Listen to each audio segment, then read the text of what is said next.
tarde a todos.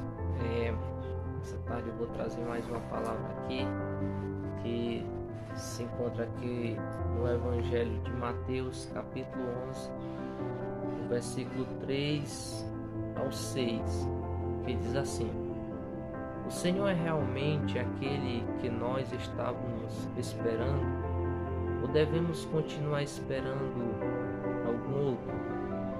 Jesus lhe disse: Volte a João e contem-lhe os milagres que vocês me viram fazer. Os cegos veem, os coxos andam, os leprosos são sarados, os surdos ouvem, os mortos são levantados para a vida, e as boas novas são pregadas aos pobres. E feliz é aquele que não se escandaliza por minha causa. Nesse texto aqui é interessante frisar que Mateus ele escreveu para os judeus. Ele escreveu o seu evangelho destinado aos judeus. E é importante observar que Mateus ele prova aqui, através dos milagres de Jesus, ele prova a veracidade, ou seja, as verdades de que Jesus era o Messias, pelos milagres que Jesus ele realizava no meio ali daquelas cidades, daquelas regiões.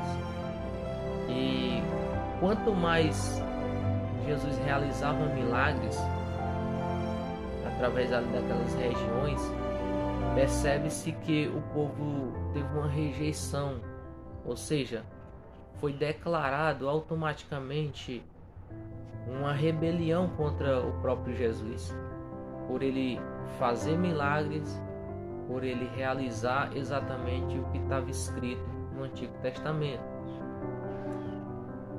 Isso mostra exatamente que quando Jesus ele fala para João aqui fala para João que ele estava realizando milagres, isso mostra que no coração de João, ou o próprio João, tinha uma certa dúvida a respeito de Jesus. Por quê? Porque João, quando ele veio, ele pregou julgamento, ele pregou sentença, ele pregou juízo. Quando Jesus veio e começou a mostrar misericórdia, começou a mostrar bondade, começou a realizar milagres, fazer o bem. Então isso gerou no coração de João uma dúvida muito, podemos dizer, uma dúvida muito grande com relação à identidade de Cristo, do Messias. Mas aí, quando nesse exato momento ele está preso e faz esses questionamentos, Jesus ele responde a pergunta de João, que é até no entanto curiosa, que a pergunta de João é: o Senhor é realmente aquele que devemos esperar, ou devemos continuar esperando outro? Mateus usa essa palavra outro, essa palavra traz dois sentidos. Outro pode ter o sentido de outro da mesma espécie ou outro diferente. Mateus utiliza essa palavra outro para denotar outro no sentido de diferente, outro diferente.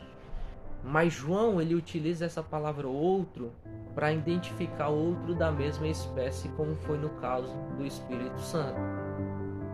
Então João faz esse questionamento: nós devemos esperar outro?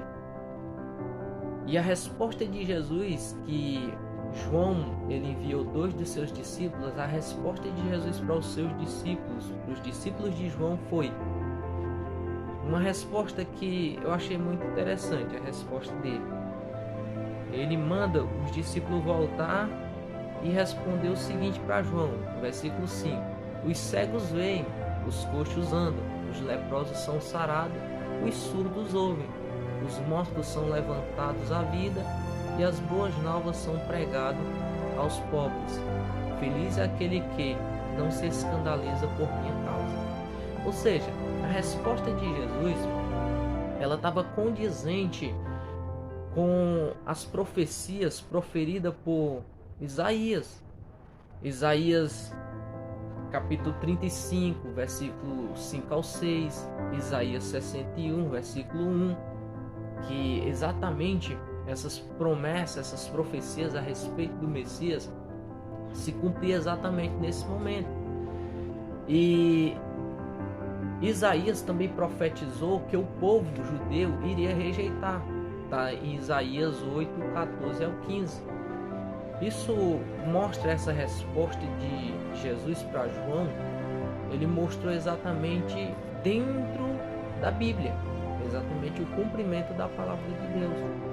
Mas o que eu acho interessante é o versículo 6, ele diz assim: e feliz é aquele que não se escandaliza por minha causa. Ou seja, em outras palavras, que é o que Lucas escreveu, feliz é a pessoa que não acha em mim tropeço, ou uma pedra de tropeço, ou uma forma de tropeçar. Feliz por quê? Porque o objetivo de Jesus, quando ele veio à Terra, não foi gerar tropeço, não foi gerar escândalo, não foi gerar divisões, dúvidas nas pessoas.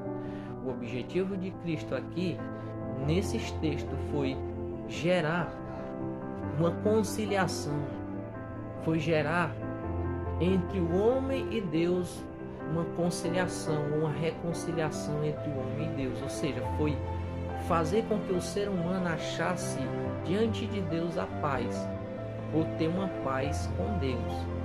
E foi exatamente isso que ele fez. Ele apaziguou ambas as partes, porque aqui mesmo ele mostra que as cidades que rejeitaram ele vão ter um juízo mais severo na eternidade, um juízo final. Então, isso mostra exatamente que quando ele veio, Jesus veio, ele veio trazer essa paz de Deus para o homem e de o homem para Deus. Ou seja, é a paz exatamente que excede todo entendimento.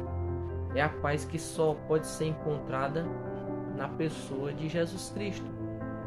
Isso daqui, ele deixa algo bem interessante sobre todos esses questionamentos. Eu vou ler aqui. No 28 ele diz assim: venha a mim todos vocês que estão cansados e sobrecarregados, e eu lhe darei descanso. Leve o meu jugo e deixe que eu lhe ensine, porque eu sou manso e humilde de coração, e vocês acharão descanso para as suas almas, pois o meu jugo é suave e o meu fardo é leve. Ou em outras palavras, o ensinamento de Cristo é diferente dos ensinamentos dos homens. Os ensinamentos dos homens traz jugo, traz carga, traz fardo. O ensinamento de Cristo não. O ensinamento de Cristo, ele nos gera em nós uma paz para com Deus, sem tirar as nossas responsabilidades de cumprir um papel diante de Deus. Fico com essa palavra. Boa